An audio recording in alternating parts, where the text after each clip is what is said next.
First, you have some time to look at questions 21 to 24. Right, well, for our presentation, shall I start with the early life of Tor Heyerdahl? Sure. Why don't you begin with describing the type of boy he was, especially his passion for collecting things? That's right. He had his own little museum. And I think it's unusual for children to develop their own values and not join in their parents' hobbies. I'm thinking of how Heyerdahl wouldn't go hunting with his dad, for example. Yeah, he preferred to learn about nature by listening to his mother read to him. And quite early on, he knew he wanted to become an explorer when he grew up. That came from his camping trips he went on in Norway, I think. No, it was climbing that he spent his time on as a young man. Oh, right. After university, he married a classmate, and together they decided to experience living on a small island to find out how harsh weather conditions shaped people's lifestyles. As part of their preparation, before they left home, they learnt basic survival skills, like building a shelter. I guess they needed that knowledge in order to live wild in a remote location with few inhabitants, cut off by the sea, which is what they were aiming to do. An important part of your talk should be the radical theory Heyerdahl formed from examining mysterious ancient carvings that he happened to find on the island. I think you should finish with that. Okay.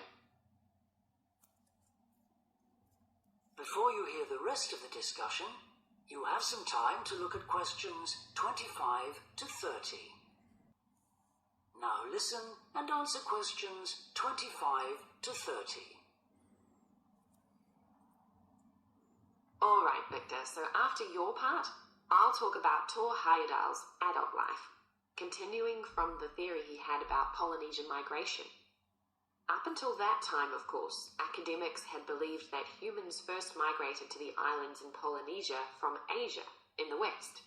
Yes, they thought that travel from the east was impossible because of the huge empty stretch of ocean that lies between the islands and the nearest inhabited land. Yes, but Heyerdahl spent ages studying the cloud movements, ocean currents, and wind patterns to find if it was actually possible.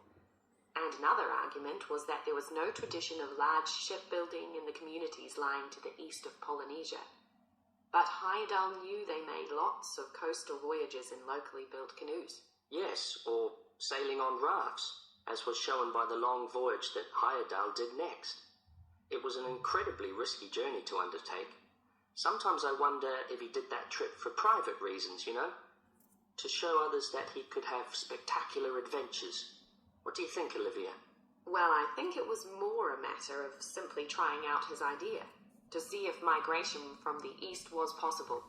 Yes, that's probably it. And the poor guy suffered a bit at that time because the war forced him to stop his work for some years. Yes. When he got started again and planned his epic voyage, do you think it was important to him that he achieve it before anyone else did? I haven't read anywhere that was his motivation. The most important factor seems to have been that he used only ancient techniques and local materials to build his raft. Yes. I wonder how fast it went. Well, it took them 97 days from South America to the Pacific Islands. And after that, Heyerdahl went to Easter Island, didn't he? We should mention the purpose of that trip. I think he sailed there in a boat made out of reeds.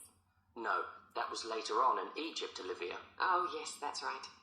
But what he wanted to do was talk to the local people about their old stone carvings and then make one himself to learn more about the process. I see. Well, what a great life. Even though many of his theories have been disproven, he certainly left a lasting impression on many disciplines, didn't he?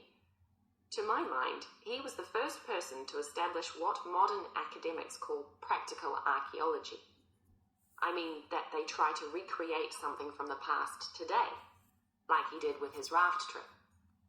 It's unfortunate that his ideas about where Polynesians originated from have been completely discredited. Yes. Right, well, I'll prepare a PowerPoint slide at the end that acknowledges our sources. I mainly used The Life and Work of Tor Heyerdahl by William Oliver. I thought the research methods he used were very sound, although I must say I found the overall tone somewhat old-fashioned. I think they need to do a new, revised edition. Yeah, I agree. What about the subject matter? I found it really challenging. Well, it's a complex issue. I thought the book had lots of good points. What did you think?